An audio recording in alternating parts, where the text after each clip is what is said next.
Selamat pagi anak-anak. Senang rasanya kita kembali lagi belajar.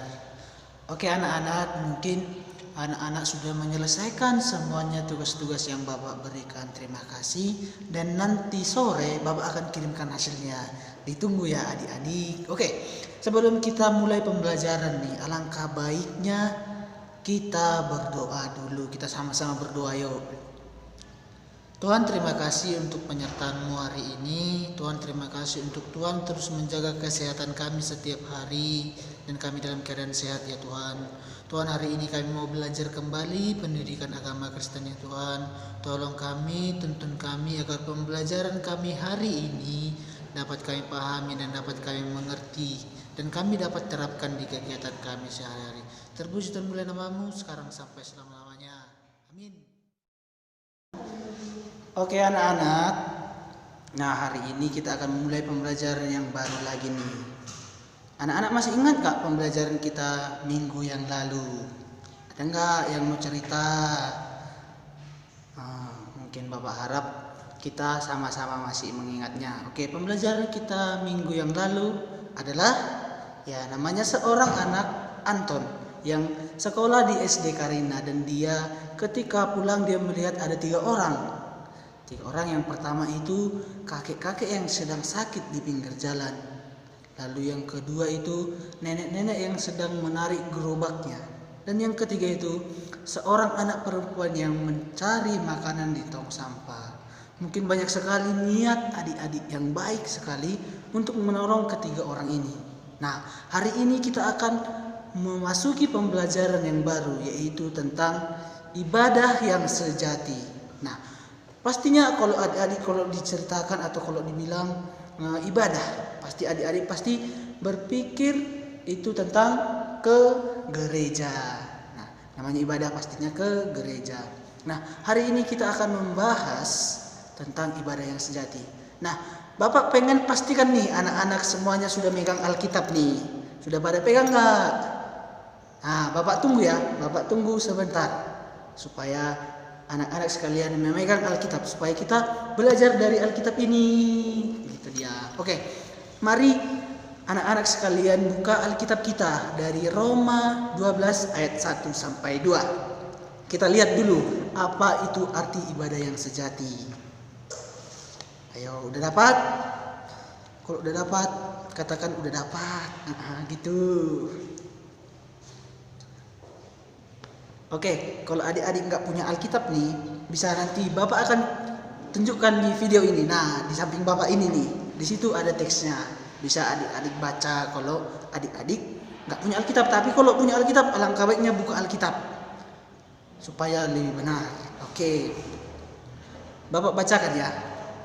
Roma 12 ayat 1 sampai 2. Karena itu saudara-saudara, demi kemurahan Allah, aku menasihati kamu supaya kamu mempersembahkan tubuhmu sebagai persembahan yang hidup, yang kudus, dan yang berkenan kepada Allah. Itu adalah ibadahmu yang sejati. Lalu ayat yang kedua, janganlah kamu menjadi serupa dengan dunia ini, tetapi berubahlah oleh pembaruan budimu, sehingga kamu dapat membedakan mana kehendak Allah, apa yang baik dan yang berkenan kepada Allah dan yang sempurna. Nah, itu dia pengertian yang kita dapatkan dari Alkitab, dari Roma pasal 12 ayat 1 sampai 2. Nah, kita penting juga melihat dari ayat Alkitab yang lain kan.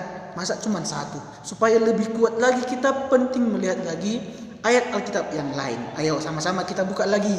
Yakobus 1 ayat 26 sampai 27. Ayo sama-sama buka lagi Alkitabnya yuk.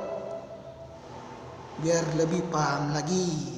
Nah, India Yakobus 1 ayat 26 sampai 27. Dapat? Oke. Yakobus 1 ayat 26 sampai 27. Jikalau ada seseorang menganggap dirinya beribadah tetapi tidak mengekang lidahnya, ia menipu dirinya sendiri, maka sia-sialah ibadahnya. Ayat yang ke-27. Ibadah yang murni dan yang tak bercacat di hadapan Allah dapat Bapa kita ialah mengunjungi yatim piatu dan janda-janda dalam kesusahan mereka dan menjaga supaya dirinya sendiri tidak dicemari oleh dunia. Nah, itu yang kita dapatkan dari Nats Alkitab. Nah, itulah yang akan kita pelajari hari ini supaya kita sepaham satu pengertian untuk pengertian tentang ibadah yang sejati. Supaya nanti nih, kalau misalkan nih anak-anak ditanya orang tua, apa sih pengertian ibadah? Kan nggak mungkin lah anak-anak nggak tahu menjawabnya kan. Udahnya belajar kita kayak gitu supaya mengerti. Nah, arti ibadah yang sejati itu ada ditulis tadi di Roma 12 ayat 1 sampai 2. Ibadah yang sejati adalah ibadah yang mempersembahkan tubuhnya. Maksudnya gimana sih Pak mempersembahkan tubuhnya? Nah, jangan pula adik-adik berpikir dipersembahkan tubuhnya, jadi dibawa ke gereja, ditinggalkan tubuhnya, udah selesai. Bukan seperti itu. Mempersembahkan tubuhnya artinya nih, misalkan kalau Bapak mempersembahkan tubuh Bapak sama Yesus Kristus, artinya saya mengabdikan diri Bapak, mengabdikan seutuhnya sama Tuhan. Jadi saya lakukan pekerjaan yang Tuhan suruh. Saya lakukan apa perintah-perintah yang Tuhan suruh. Dan saya jauhi larangan-larangan yang Tuhan perintahkan kepada saya. Misalkan nih kayak titah yang kelima apa yo anak-anak? Ada yang masih ingat titah yang kelima? Itu dia, hormatilah ayah dan ibumu supaya lanjut umurmu di tanah yang diberikan Tuhan Allah kepadamu. Nah, itulah salah satu contoh yang harus kita lakukan sebagai orang yang sudah mengenal Tuhan, orang yang sudah percaya sama Tuhan, gitu dia. Yang hidup, yang kudus dan yang berkenan kepada Tuhan. Jadi kita harus menjaga tubuh kita supaya tetap kudus. Misalkan nih, jangan sekali-sekali adik-adik melihat, misalkan nih adik-adik lihat temannya yang nggak sekolah, misalkan dia bertato atau merokok, jangan adik-adik ikuti, jangan anak-anak ikutin. Kalau merokok ya mereka lah itu, karena kita harus menjaga tubuh kita ini sehat dan kuat, dan kita harus menjaganya tetap kudus. Lalu gimana sih supaya ibadah kita itu tetap menjadi ibadah yang sejati? Ibadah itu bisa kita lakukan di mana saja, tidak harus pergi ke gereja. Contohnya nih seperti sekarang COVID-19, kan nggak mungkin kita sekarang pergi ke gereja, takutnya nanti kita kena corona. Nah, kita bisa ibadah di rumah. Yang terpenting ketika adik-adik ibadah itu hatinya, jiwanya, dan tubuhnya itu fokus sama Tuhan. Ada puji-pujian, ada penyembahan, ada mendengarkan firman Tuhan, dan ada doa. Itu aja sudah cukup ketika kamu benar-benar fokus untuk beribadah. Lalu dikatakan Yakub tadi di kitab Yakub tadi, Yakobus, itu supaya kita tetap menjaga peribadahan kita nih, dan kita sudah melakukan peribadahan kita, ada hal-hal yang perlu kita ketahui bahwasanya kita sudah melakukan peribadahan yang sejati. Yang pertama itu kita harus menjaga lidah kita. Contohnya nih, gimana sih contoh seseorang yang menjaga lidahnya? Tidak boleh cakap kotor. Itu yang pertama. Lalu yang kedua, tidak boleh membuli kawannya, jangan mengejek-ejek kawannya juga, itu salah, itu nggak baik. Adik-adik harus mengeluarkan perkataan-perkataan yang baik dari mulut adik-adik. Lalu yang kedua itu, kita tidak boleh yang namanya menipu diri kita sendiri. Atau yang paling sering nih kita ketahui, kita tidak boleh yang namanya berbohong. Itu sama dengan menipu diri kita. Kita bilang sama orang tua kita, Pak, aku tadi udah pergi ke gereja, senang kali aku gereja, padahal enggak. Itu sama dengan menipu dirinya sendiri. Jangan bohong gitu. Itu enggak baik. Lalu yang selanjutnya itu contoh-contoh ibadah yang murni itu ada juga dijelaskan tadi di kitab Yakobus yang di pasal yang ke-27. Yang pertama apa yo? Ayo buka lagi Alkitabnya. Kalau sudah ditutup, kalau enggak ditutup ya silakan dibaca kembali lagi ayat yang ke-27. Itu contoh ibadah yang murni. Nah, sudah dapatkan? Itu yang pertama itu kita boleh mengunjungi yatim piatu. Itu adalah salah satu contoh ibadah yang murni. Jadi kita pergi kunjungan ke sana, kita ajak adik-adik dan teman-teman kita yang di sana itu untuk beribadah, memuji dan memuliakan Tuhan. Itu salah satu-satunya. Kalau misalkan nih adik-adik pengen kayak gitu atau adik-adik pengen berkunjung ke tempat yatim piatu, kita nanti bisa bicarakan.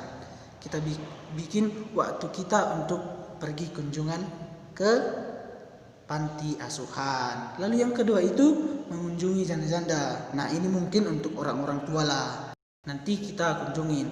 Lalu yang ketiga itu yang paling misalkan kalau seumuran kita nih, yang paling cocok itu kita pergi ke panti jompo supaya kita kenal dan dapat ilmu dari nenek-nenek dan kakek-kakek kita. Pastinya kan mereka kan sudah lebih paham nih, sudah lebih mengerti. Nah lewat dari situ kita bisa lebih mengerti dan lebih paham lagi tentang ibadah yang murni. Lalu yang terakhir nih, kita tidak boleh serupa dengan dunia ini. Harus kita sesuai dengan kehendak Tuhan. Nah itu dia adik-adik, pembahasan tentang ibadah yang sejati. Nah mungkin adik-adik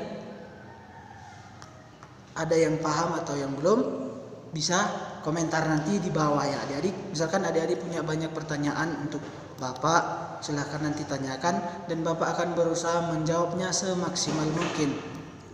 Nah itu dia tadi tentang pengertian ibadah yang sejati. Nah mungkin adik-adik pembahasan kita hari ini cukup sekian. Bapak harap anak-anak semuanya paham untuk pembelajaran kita hari ini, dan Bapak harap semuanya tugas-tugas yang Bapak berikan kita kerjakan semaksimal mungkin dan sebaik mungkin supaya pembelajaran kita dan pemahaman kita tentang Kristus itu lebih baik dan jauh lebih baik, dan kita lebih akrab lagi sama Yesus Kristus. Kan ketika kita sudah akrab sama Yesus Kristus, pasti hati kita dan pemikiran kita itu jauh lebih baik daripada yang sebelumnya. Contohnya nih, ketika seorang anak itu belum mengenal Kristus, pastinya dia akan galau, sedih dan segala macam. Tapi ketika adik-adik atau anak-anak ini sudah percaya sepenuhnya sama Yesus Kristus, pastinya adik-adik akan memiliki hati yang baik, hati yang ikhlas, memiliki sopan santun yang baik, dan memiliki karakter yang baik. Itu dia adik-adik. Nah sekian pembelajaran kita, sampai bertemu kembali di pembelajaran berikutnya.